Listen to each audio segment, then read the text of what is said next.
নমস্কার বন্ধুরা, মামনস কিচেনের আর একটা ব্লগে আপনাদের সকলকে স্বাগত জানাই। আম খেতে তো আমরা সবাই পছন্দ করি, আর রসগোল্লা খেতে তো আরোই পছন্দ করি। তো আজকে ভাবলাম আম দিয়ে একটা রসগোল্লা বানানো যাক, ম্যাঙ্গো রসগোল্লা। তো এটা বানাতে আমাদের কি কি লাগছে দেখে নিই। 1.5 লিটার গরুর দুধ, সামান্য একটু ময়দা, চিনি, 2টো পাকা আম আর একটা পাতিলেবু। তো চলুন প্রথমেই ছানাটা কেটে নিই। ছানা কাটার জন্য গ্যাসের মধ্যে আমি একটা ডেচকিতে দুধটাকে ফার্স্টে গরম করে নিচ্ছি। খুব ভালো করে দুধটাকে একটু ফুটিয়ে নেবেন, তাহলে ছানার গন্ধটা খুব ভালো হবে। তো দুধটা এইভাবে দেখুন জাল করে নিচ্ছি। এবার এর মধ্যে পাতিলেবু দিয়ে ছানাটা কেটে নিচ্ছি। দেখুন ছানাটা মোটামুটি কেটে গেছে। এবার এই ছানার জলটা ঝরানোর জন্য আমি এরকম একটা বাটি নিয়ে নিচ্ছি। বাটির মধ্যে একটা সুতির কাপড় নিয়ে তার মধ্যে ছানাটা ঢেলে দিচ্ছি।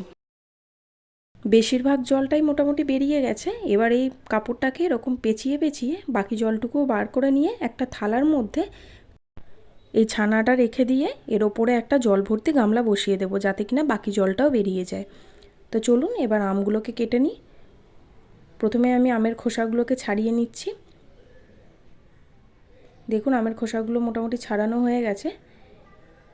এবার আপনারা চাইলে এটাকে পিস করে কেটে ব্লেন্ডারে ব্লেন্ডও করে নিতে পারেন। তো আমি এখানে ব্লেন্ডারে ব্লেন্ড করিনি, একটা এরকম গ্রেটার নিয়ে ওর মধ্যে ঘষে ঘষে আমের পাল্পটাকে বার করে নিয়েছি।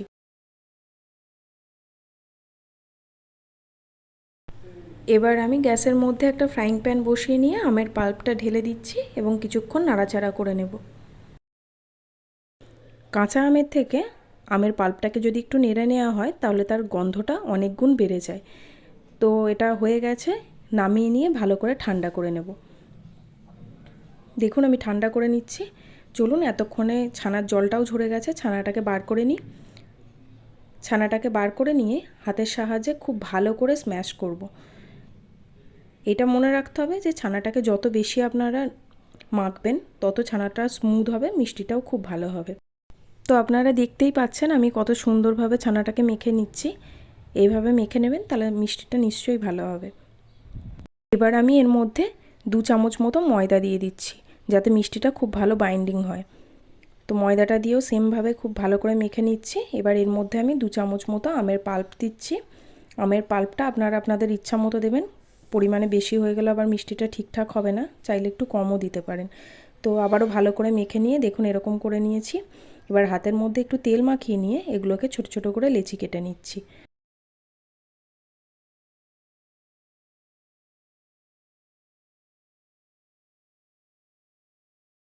সব লেচিগুলো কাটা হয়ে গেছে। এবার আমি মিষ্টিগুলোকে বানিয়ে নেব। দেখুন এরকম গোল গোল করে আমি মিষ্টিগুলোকে বানিয়ে নিচ্ছি।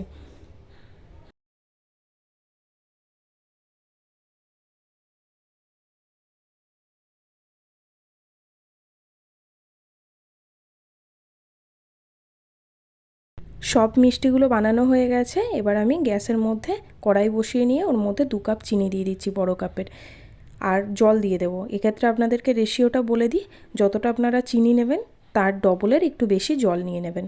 আমি যেহেতু 2 কাপ চিনি নিয়েছি তাই জন্য 5 কাপ মতো জল দিয়ে নিয়েছি।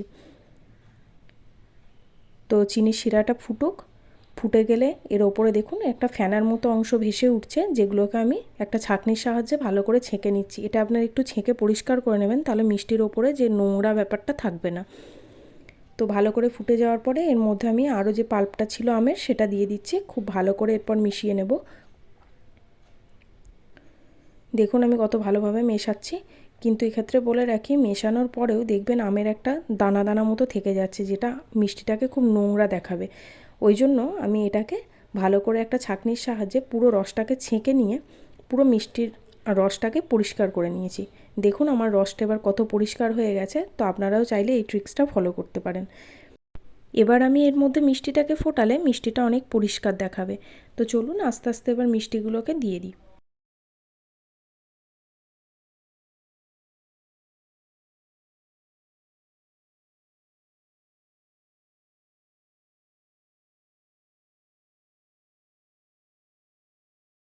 মিষ্টিগুলো দিয়ে দিয়েছি, খুব ভালো করে ফুটেও উঠেছে। কিছুক্ষণ ফোটার পরে যদি দেখা যায় যে মিষ্টির রসটা অনেক ঘন হয়ে গেছে এবং কমে গেছে, তখন চামচের সাহায্যে কিছুটা করে রস তুলে রেখে ওখানে সেই পরিমাণ জল ইউজ করে দিলে রসের ঘনত্বটা ঠিক থাকে। আমি সামান্য একটু চিনিও অ্যাড করেছি এর মধ্যে। আপনারাও যদি দেখেন যে জল মেশাতে গিয়ে চিনির পরিমাণটা কমে গেছে, মানে মিষ্টত্বের পরিমাণটা কমে গেছে, আপনারাও সামান্য একটু চিনিও অ্যাড করে নিতে পারেন।